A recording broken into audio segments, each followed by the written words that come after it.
Seçim 2024 programında merhaba değerli izleyenler. Yeni bir programla sizlerleyiz.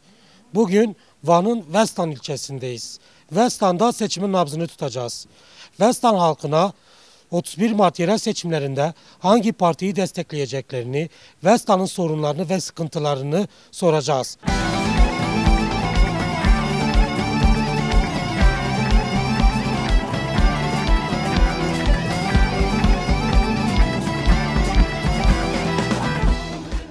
31 Mart yerel seçimlerinde hangi partiye oy vereceksiniz? DEM Parti, partiyame. Neden DEM Parti? Bizim partimiz, halkın partisi. Halkı davet ediyoruz DEM Parti'ye. Kürtlerin partisidir, Doğu'nun partisidir. Kürtüz, kendi partimizdir. Herkesi de davet ediyoruz kendi partimize. Zaten yani böyle bir güzel bir metropolde ayıptır biz Kürt'ün kapısına gidelim bir oy isteyelim. Kürt kendine oy ver söyleyelim. Kendi kendimize yani destek olalım. Peki Vestan'da çözülmeyi bekleyen sorunlar nelerdir? Ne tür sıkıntıları var Vestan'ın? Vestan'ın çok sıkıntısı var. Sıkıntı böyle cabası. Çok sıkıntılar var. Çok sıkıntılar da eksik. Hiç yardım yok, hiç destek yok, hiçbir şey yok. Belediye AKP'nin elinde. AKP yıllardır böyle hiçbir şey yapmamış bu güzelim yere, bu güzelim turistik yere. Hiçbir destek yok, hiçbir yapım yok. Kirden, çöpten gidiyor yani. Çamurdan gidiyor. Peki son olarak ekran başında bizleri izleyen değerli izleyicilerimize bir çağrınız, bir mesajınız var mı? Bütün Kürtlere serkeftin, partimize serkeftin. Herkes de gelsin partiye, DEM Parti'ye oy versin, DEM'i yalnız bırakmasın. Kürtler yalnız değil, her zaman yaşayacak, her zaman varız. Çok teşekkür ederim. 31 Mart yerel seçimlerinde hangi partiye oy vereceksiniz? DEM Parti'ye oy vereceğim. Neden DEM Parti? Çünkü ülkenin ekonomik yapısı ortada. Ülkeden ziyade yerel seçimler dediğiniz gibi. Yarınlarımızdaki çocuklarımıza, gençlerimize satılmadık 2 tane toprağımız kalsın, kültürümüz kalabilsin diye DEM Parti'ye oy vereceğim. Geleceğimizi, kültürümüzü yaşatmak için kendi partim olan DEM Parti'ye oy vereceğim. Erdoğan o yoksa hizmet de yok diyor. Siz bu konuda ne düşünüyorsunuz? O yoksa hizmet de yok diyor ama Erdoğan yaklaşık buradaki 4. 5. dönemi ülkedeki ve genellikle Kürt bölgelerindeki çoğu oyu Erdoğan alıyor. Bunu kendiniz de görüyorsunuz ama baktığınız zaman Kürt bölgeleri dün bile mesela 32 viraj diye adlandırdığımız Başkale yolunda heyelan meydana geldi. Yıllardır orada tamamlanmayan bir tünel var. Oy verdiğimiz halde zaten hizmet gelmiyor. Oy verdiğimiz halde ülkenin ekonomik yapısı bu halde. Ülkedeki işsizlik sorunu, ülkedeki altyapı sorunu, bütün sorunlar aldı başını gidiyor ve daha büyük bir hale ulaştı. Bu nedenle oy versek de vermesek de herhangi bir değişiklik olmuyor ama her Kürt gibi onurlu davranıp kendi partimize oy vermemiz gerekiyor. Peki Vestan'da DEM Parti yüzde kaçlık bir dilim alacaktır sizce? Vestan'da DEM Parti artık halk biraz daha farkındalığı oluşturmuş durumda ve genç nüfusun artmasıyla birlikte DEM Parti bu seçimde %57'lik bir oranla seçimi kazanacağını düşünüyorum. Peki DEM Parti seçimi kazandıktan sonra ilk olarak yapmasını istediğiniz şey nedir? DEM Parti'nin seçimi kazandıktan sonra ilk olarak yapmasını istediğim şey şu, biraz daha liyakate önem vermesi ilçedeki. İlçenin kendi durumunu görüyorsunuz. Karlar kış ayı bitti, Mart ayına girdik ama karlar halen temizlenmemiş. İlçe merkezinde dağ gibi karlar görünüyor. Kaldırımların, yolların halini kendiniz görüyorsunuz. Her taraf rezalet içerisinde. Yani biz 2024 yılında halen etraftan temizlik, kar temizliği ve bu şekilde beklentilerde bulunuyoruz. Yani çok komik bir durum ama halen bunu istiyoruz. Van merkezde çalışan gençlerimiz var. Ben kendim de gidiş geliş yapıyorum.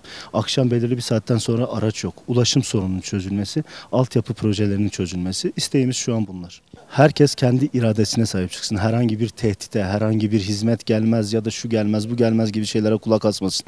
Yıllardır oy kullanıyoruz ama dediğim gibi hizmet zaten gelmiyor. Bir Karadeniz tarafıyla Doğu tarafını kıyasladığınız zaman aradaki hizmet farkını kendiniz görürsünüz. Zigana Tüneli'nde 40 dakikalık tünellerden geçiyorsunuz Zigana Dağı'nda. Ama bizim burada bir 32 virajda dediğim gibi 5 dakikalık bir yola yıllardır tamamlanmayan bir tünel var. Herkes vicdanıyla sandığa gitsin.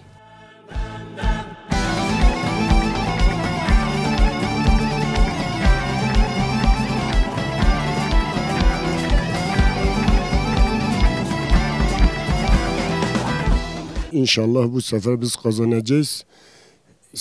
20 senedir AKP bu memleketi yönetiyor. Bizi perişan etti, halkı perişan etti. Millet nefret ediyor. İnşallah kazanacağız. Büyük bir farkla kazanacağız. Perişanlık demişken neler yaptı? 20 yıllık AKP iktidarını değerlendirmek isteseniz ne söylersiniz? Siz daha iyi biliyorsunuz. Bir kilo domates şimdi olmuş 50 lira. Bir kilo biber olmuş 50 lira. Bir ekmek olmuş 7 lira. Halk alamıyor. Halk bir çay olmuş 10 lira. Daha ne söyleyeyim? Halk bunu görmesi lazım. Halk bunu görüyor. İnşallah bu sefer kazanacağız. Van'dan, Gavaş'tan bütün ilçeleri de kazanacağız. Peki 31 Mart yerel seçimlerden sonra zamların daha da artacağını, daha da yükseleceği söyleniyor. Bu konu hakkında ne düşünüyorsunuz? Kesindir. Aynen sizin dediğiniz gibidir. Bugün 1 litre mazot olmuş 46 lira. Seçimden sonra 50'yi de geçer, 60'ı da geçer. Onun için halk bunu biliyor, Kürtler de bunu biliyor. Kürtler şunu demek istiyorum, Kürtlere şunu sesleniyorum. Kürtler hepsi sandık başına geçsin, oylarına sahip çıksın. Ev ev, kapı kapı dolaşsınlar. Bütün insanlara gitsinler, oy istesinler. Bu sefer inşallah kazanacağız. Biz kazanmasa memleket perişan olmuş. Demokrasi yok, insan hakları yok, adalet yok, hiçbir şey yok. Derdini gidecek bir merci yok, anlatacak bir merci yok. Onun için kazanacağız, inşallah kazanacak, halk kazanacak, millet kazanacak. Ben öyle tahmin ediyorum. Peki DEM Parti temsili demokrasi yaşayan, doğrudan demokrasi uygulayan bir parti olarak kendi adaylarını halka sordu. Halk kendi adaylarını seçti. Halkın kendi seçtiği adaylarla seçime gidiyor. Buna sandığa etkisi ne olur? Sandıkta nasıl bir yüzdelik DEM Parti için çıkar? Bu sefer halka gitmiş %100 DEM Parti kazanacak, her yerde kazanacak. Çünkü halka sormuş, halk bunları istemiş, halk bunları getirmiş. Onun için bir sorun yoktur. İnşallah Allah'ın izniyle kazanacağız, bir sorunumuz yoktur. Bütün Kürtler kardeşlerime, herkese sesleniyorum, sandık başına gitsinler, oylarına sahip çıksınlar. Biz kazanacağız, kazanacağız, kazanacağız. Çok teşekkür ederim. Sağ olun. Teşekkür ederim, sağ olun, hoş geldiniz. 31 Mart yerel seçimlerine az bir süre kaldı. Bu seçimden beklentileriniz nelerdir? Bu seçimin sizin için önemi nedir? Bu seçimin bizim için önemi kazanmasıdır. Zaten ortadadır. Kadın olarak, özgür olarak bizim de bir alanımız olsun, bizim de bir yerimiz olsun, bizim de bir kazancımız olsun. Gerçekten biz bunun peşindeyiz. Biz inşallah 31 Mart'ta biz bu seçimi kazanmaya doğru gidiyoruz. Kazanmaya doğru giderken hangi partiyle gidiyorsunuz? Biz DEM Parti ile gidiyoruz. Peki Westan'da sorunları çözülmeyi bekleyen sorunlar nelerdir? Westan'ın sıkıntıları nelerdir? Bizim sıkıntımız, birinci sıkıntımız kayyumun gitmesidir. Kayyumlar bizi yavaşlıyor ama Van'ın şerelerinde var. Gerçekten biz bu kayyumların artık defolup gitmelerini istiyoruz. Biz kayyumu istemiyoruz. Peki desteklediğiniz partinin eş başkanlık sistemini nasıl görüyorsunuz? Eş başkanlık sistemi sizin açınızdan önemi nedir? Bizim önemli açımız bir kadın bir erkek olmasıdır. Biz bu bir kadın bir erkek olduğu sürede biz inşallah kazanmaya doğru gidiyoruz. İlk yapmak istediğimiz şey, biz sadece kayyumları kabul etmiyoruz. Kayyumların gitmesini istiyoruz. Artık biz de özgür irademizi kullanmak istiyoruz. Bizim özgür irademize el konuluyor. Biz bu özgür iradenin gerçekten artık hayata geçirmesini istiyoruz. Ben diyorum serkeftin, inşallah hem serkevan.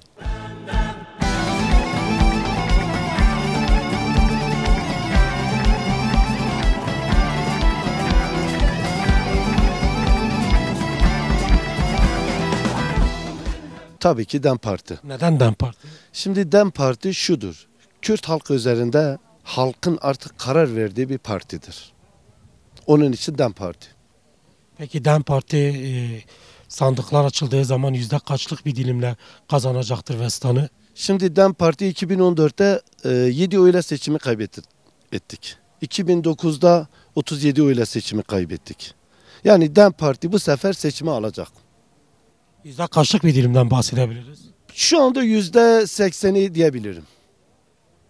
Peki Erdoğan o yoksa hizmet de yok diyor. Siz bu konuda ne düşünüyorsunuz? Şimdi şöyle bir şey var. Belediyeler kendi başına zaten çaresini bakabilirler. Yani artık belediyenin bir bütçesi vardır.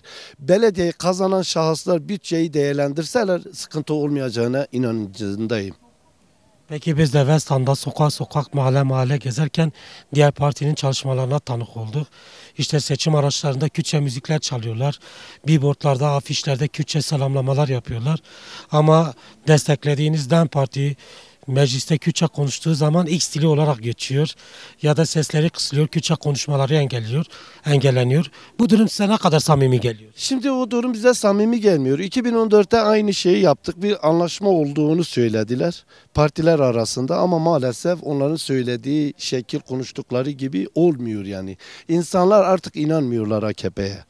Seçimler her ne kadar Kürtçe müzik söylerseler de bu halk artık inanmıyor. Halk kararını vermiştir. DEM Parti'den yana mı vermiştir halk? Evet. DEM Parti'den yana vermiştir. Peki son olarak ekran başında bizleri izleyen değerli izleyicilerimize bir çağrınız, bir mesajınız var mı? Şu var yani insanlar artık bunun bilincindedir. AKP gerçekten insanları çok yolsuz bıraktı. İnsanlar perişandır. İnsanlar açtır. İnsanlar bu yüzden kararını vermiştir. Bunun bilincindeyiz. Bir yerel seçimlerine az bir süre kaldı. Bu seçimden beklentileriniz nelerdir? Bu seçimde beklentilerimiz yani çalışmaların iyi olması, bu halka iyi bir çalışma yapılmasını temenni ediyorum. Nasıl bir çalışmadan bahsedebiliriz? Yani Cevaş turizmi bölgesi, turizme yönelik bir faaliyet sürdürülebilir. Yani bir çalışma yapılabilir. Peki Westan'da çözülmeyi bekleyen sorunlar nelerdir? Sıkıntılar nelerdir Westan'da? Genel anlamıyla köy yolları çok kötü, çalışma yok. Mahalle arasında köyleri andıracak durumda olan yollarımız var. Yani Van Büyükşehir ile beraber eğer Westan'da kazanırsa buradaki halkın buradaki bu yollara ve göl etrafındaki temizliliğe dikkat çekilmesini temenni ederim. Bahsettiğiniz bu sıkıntıları çözüme kavuşturacak parti hangisidir? Siz 31 Mart'ta sandık başına gittiğinizde hangi partiden yana oy kullanacaksınız?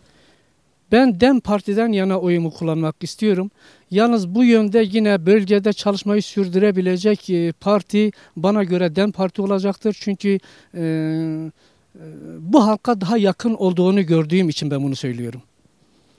Peki DEM Parti seçimi kazandıktan sonra 1 Nisan'da ilk yapmasını istediğiniz Westan'a şey nedir? Ne yapmasını istersiniz? İlk başta DEM Parti'nin Westan'a renk katmasını istiyorum. Kendilerini göstermelerini istiyorum. Bölge halkına, bölgedeki yaşayan halka cevap olma adına ne yapılması gerekir?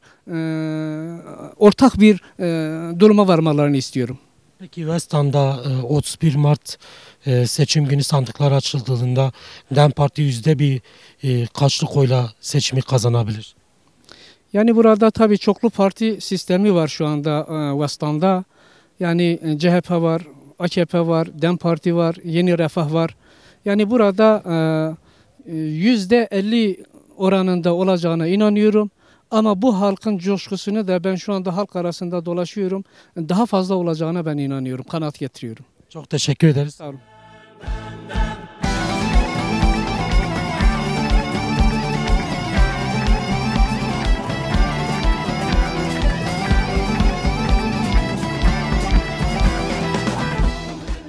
Tabii ki DEM Parti. Neden DEM Parti?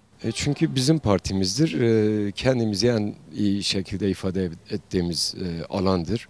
Hatta şunu net bir şekilde söyleyebilirim ki yani Kürt olarak kendimize ait olarak gördüğümüz tek kurumdur. Tırnak içerisinde tek kurumdur. O yüzden DEM Parti. Peki 31 Mart yerel seçimlerinin Türkiye halkları için önemi nedir? Önemi çok büyüktür. Özellikle halka baktığımızda büyük bir yoksulluk, büyük bir iktidar tarafında yolsuzluk bu net görülüyor. Hatta şunu net şekilde söyleyebiliriz. Halkta bir umutsuzluk var. Yani tabiri caizse ağız dolusu bir gülüşe, gülmeye hepimiz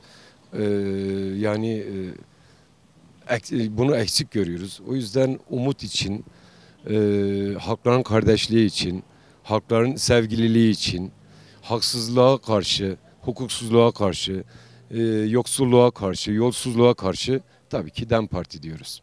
Peki Kürtler açısından bu seçimin önemi nedir? Kürtler çok kadim bir halktır. Yani yaklaşık 5000 yıllık bir yaşantımız, bir dilimiz, bir kültürümüz var. Maalesef sistemin dayatmasıyla bu neredeyse yok olma tehlikesiyle karşı karşıya. Dolayısıyla biz bu dilimize, kültürümüze, inançlarımıza sahip çıkma adına bizim için yani tarihi bir görevdir. Biz Kürtler için özellikle yani kimliğimize sahip çıkma adına bizler bu sorumluluğu alıp oyumuzu DEM Parti'ye vereceğiz diyoruz. Peki sandıklar açıldığı zaman sandıkların sonucu Türkiye halklarına nasıl yansıyacaktır sizce? Kesinlikle şunu net söyleyebiliriz. Türkiye halkları da bu sonuçtan memnun kalacaktır. Çünkü biz şunu biliyoruz ki Türkiye'nin bütün enerjisi, bütün kaynakları savaş politikalarına harcanıyor. Dolayısıyla olası bir barış, ki umudumuz o yöndedir, olası bir barış Türkiye halklarının önünü de açacaktır. Ekonomiyi de düzeltecektir. Çünkü Türkiye çok zengin bir ülke, genç bir nüfus. O yüzden yani hepimiz için hayırlı olacağına inanıyoruz. Peki DEM Parti Westan'da seçimi kazandırdığında ne değişecektir? Westan için nasıl bir değişiklik olacaktır? Westan için özellikle bizim belediyelerden talebimiz, yani biz keşke şu an bu röportajı Kürtçe yapabilseydik. Neredeyse hani tırnak içerisinde diyelim tekrar Türkmancı diyebileceğimiz, ne Türkçe ne Kürtçe kendimizi ifade edemeyeceğimiz bir hale geldik. Özellikle belediyelerden talebimiz dilimize hani kendi sınırları içerisinde, kendi yapacakları çerçevede eğitim kurumlarının özellikle ana dili üzerinde bunun halka bir şekilde hizmet adı altında sunulmasını biz istiyoruz. Yani özellikle Kürtçe okulların. Hani tabii ki belediye imkanlarını bu konuda çok kısıtlıdır ama en azından yapabildikleri kadar biz de dilimizi gerçekten konuşabilelim. Yani tam olarak kendimizi Kürtçe ifade edebilelim. Son olarak Kürtlerin sandığa gitmesi, DEM Parti'ye oy vermeleri noktasında nasıl bir çağrıda bulunabilirsiniz? Yani demin de bahsettiğim gibi bizim için kendimizi özellikle Kürt olarak ifade ettiğimiz tek kurumdur. Dolayısıyla biz halkımızdan, yani ben kendim halktan, Kürt halkından partisine, sandıklarına, seçimine sahip çıkmasını özellikle biz talep ediyoruz, rica ediyoruz.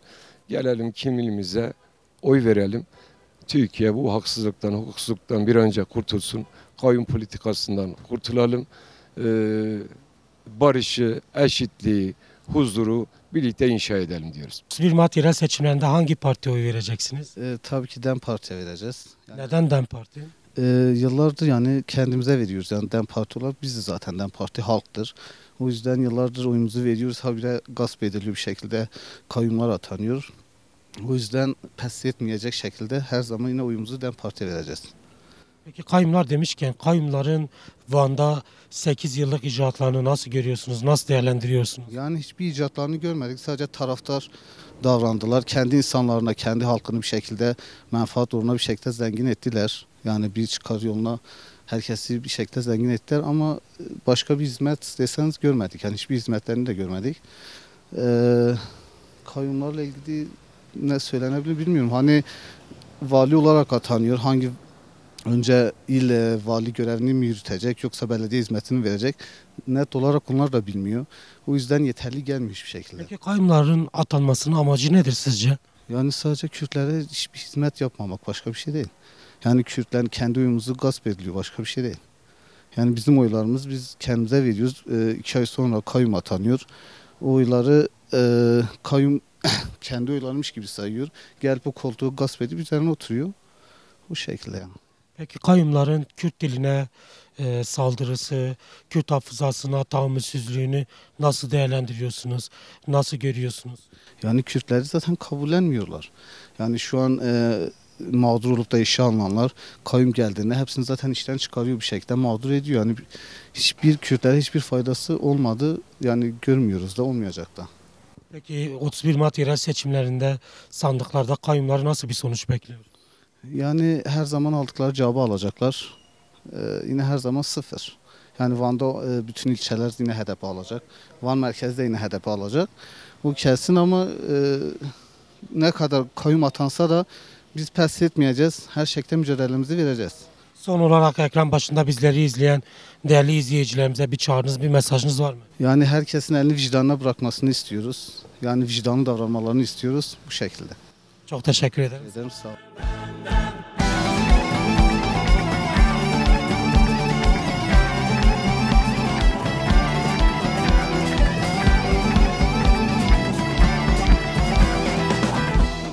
31 Mart yerel seçimlerinde hangi partiyi destekleyeceksiniz? Kendi partimizi destekleyeceğiz, DEM Parti. Neden DEM Parti? Temsiliyetimizi taşıyor. Bugün DEM Parti şu sözle belirtmek istiyorum. Beji azadi, beji vekidi, beji irada gelli Kürt olarak bunu belirtmek istiyorum. Biz bütün onurlu Kürt halkı olarak DEM Parti çatısı altında toplanıyoruz. İnşallah bu sefer Gavaş olsun, Van'ın 14 şeyle birlikte olsun, kazanacağız. Buradan bütün bizimle beraber olan, bizi destekleme içinde olan, bizim bu mücadeleyi anlatan herkese selam olsun. Bu mücadele gerçekten Kürt halkı için çok onurlu bir mücadeledir. DEM Parti yüzyıllardan beridir gelen bir zulüm, bir baskı altında. Bütün her yerde biz seçim çalışması yürüttüğümüz zaman zorluklarla, engellerle karşılaşıyoruz. Nedir bu zorluklar ve engeller? Bu zorluklar şu şekil: ekonomik olarak zorluklar yaşıyoruz. Devlet tarafından baskı altında tutuluyoruz.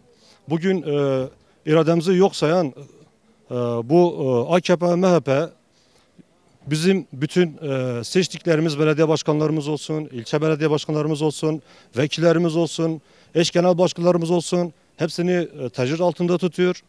Hukuksuzluk var şu an. Biz bu mücadeleyi kazanarak, onlara en büyük dersi vererek bugün siyasi olan bütün tutsaklarımıza da selam göndereceğiz. Burada kazanarak, bu mücadeleyi üstlenerek bütün yoldaşlarımıza, bütün bizi destekleyen bütün yoldaşlarımıza en iyi cevabı 31 Mart'ta sandıklarda vererek inşallah bütün her yerde kazanacağız bu mücadeleyi. Burada bizimle halaylar çekenler mecliste bizi yok sayıyorlar. Yani bu durum bu şekilde, yani bizler de onları yok sayıyoruz. Bugün Kürt ana dili gerçekten bütün dillere rağmen buraya bu mücadelelerle geldi. Biz mücadele ederek buralara geldik. Yani geçen yüzyıllardan beridir yasak olan bir dil. Halen biz yasak olan bu dili halen mecliste dile getirirken mikrofonlarımız kapatılıyor. Biz buna karşıyız. Biz meclisin en büyük 3. partisiyiz. Ama biz kendi ana dilimizle orada bir metin konuşamıyoruz. Konuştuğumuz zaman bu kısıtlanıyor, kapatılıyor. Neden? Yani bizim irademiz neden yok sayılıyor? Bu coğrafyada yaşayan milyonlarca Kürt var. Biz onları temsilci olarak göndermişiz. Bizim ana dilimizle bize hitap etmelerini istiyoruz. Biz bunu kabul etmiyoruz. Peki son olarak ekran başında bizleri izleyen değerli izleyicilerimize bir çağrınız, bir mesajınız var mı? Tabii var. Osman Baydemir'in bir sözüyle bunu belirtmek istiyorum. Bejitin dijmene babu kala namine dostelavan. Bugün bu çatı altında olmak onurlu bir çatıdır. Bugün burada birlikte olalım, halkımızla olalım, bu mücadeleye el atalım ve en büyük kazanım inanın ki bu çatı altındadır. Beklentimiz iyi bir çalışma, iyi bir düzen, adalet, hukuk. Onu istiyoruz, başka bir şey değil yani. Bu konuda da ben yani bana sorarsanız ben 31 Mart seçimlerinde oyum DEM Parti. Değil Westan'da hiçbir yerde. Bu düzen olduğu müddetçe ne adalet ne bir hukuk, hiçbir şey yok yani. Hangi düzenden bahsediyoruz? Mesela düzen mesela nedir? İyi bir gelecek için kim olursa olsun geldiği zaman iyi bir çalışma, iyi bir düzen, herkes kendine hortum şeklinde alıp götürüyorlar yani. Ben bu düzeni yani bitmesini istiyoruz ve bundan sonra DEM Parti ben öyle biliyorum. DEM Parti Westan'da 31 Mart yerel seçimlerinde yüzde kaçlık bir dilimi alacaktır sizce? İnşallah %56'yı bulur. Öyle düşünüyoruz. Seçimi kazanacaktır yüzde. İnşallah evet. Büyük farklı yöndeyiz. Neyi getirmesini istiyoruz? Adaleti getirmesini istiyoruz. Düzeni getirmesini istiyoruz. Ayrım gayrım olmadan herkesin eşit olarak düzelmesini istiyoruz. Başka bir şey değil. Son olarak ekran başında bizleri izleyen değerli izleyicilerimize bir çağrınız, bir mesajınız var mı? Büyük bir çağrım, herkes elini vicdanına bıraksın, öyle oyunu kullansın. Bunu diyorum, başka bir şey söylemem. Westan'da 31 Mart seçimlerinin çalışmalarını şu an gözlemlediğim kadarıyla bir halk olarak sonuçta mevcut 3 partinin güçlü adayı var. Yeniden Refah, AKP ve DEM Parti'nin güçlü adayları var. Şunu görebiliyoruz ki mevcut çıkarsal ilişkiler üzerinden yürüyen iki tane siyasi parti kendi çekişmesini ve çatışmasını birbirlerine karşı kullanmaya başladı. Hangi partilerdir bunlar? Yeniden Refah ve AKP şu an birbirlerine girmiş durumdalar. Kendilerinden birbirlerinden yolsuzluklarını, yaptıkları eksiklikleri birbirlerine sürekli söylemeye çalışıyorlar. Bunu gündemleştirmeye çalışıyorlar.